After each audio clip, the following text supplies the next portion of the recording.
Sustainable projects don't happen without recognizing this greater level of commonwealth.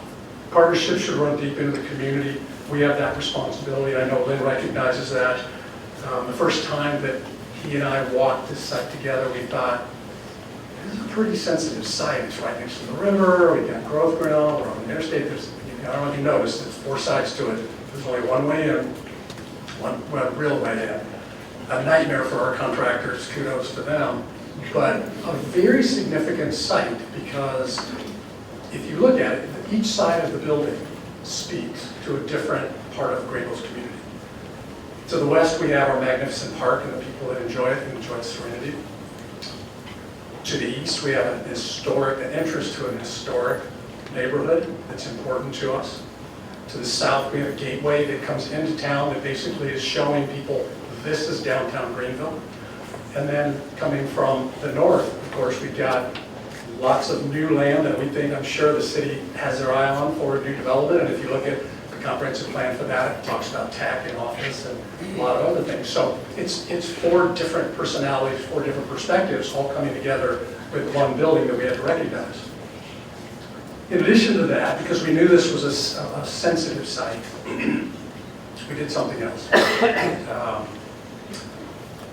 We asked other partners to be involved, that we felt like knew the site and knew Greenville better than we did in certain aspects, because we were on the river. So thank you to the Friends of the Reedy. If any of you are here, we invited some folks, hopefully they're here. Thank you to Upstate Forever. Thank you to Trees Upstate. Thank you to the Carolina Garden Club and others. We called these groups, called them in. My office is up at the top of that building right there. We had them all there. We walked outside, we looked down on the site, and we said, this is a really important site, and we need your opinions.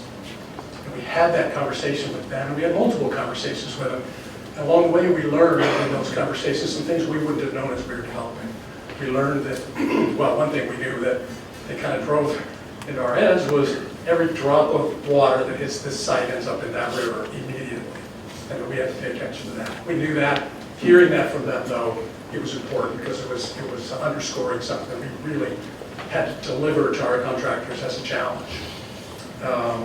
This is a migratory bird pattern, flight pattern. We had no idea. Now that I know it, as I sit up in my office and I see it all the time, ducks, geese. We see falcons, they come down over the bridge, either over the bridge or under the bridge, make a hard left turn and come barreling down the river. And if we had used the wrong glass in the wintertime or the springtime before these leaves came up, it would have been a natural disaster. We don't need birds hitting this window. We would have never thought about that if we'd not asked that question or created that platform for them. And others, the Carolina Garden Club.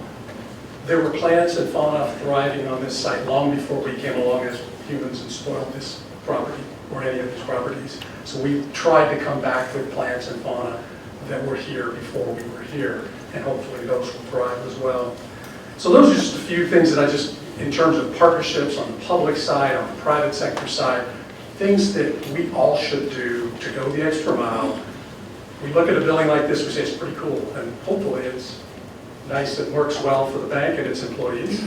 But the greater community has had a hand in planning this, and I think everyone should be proud of that.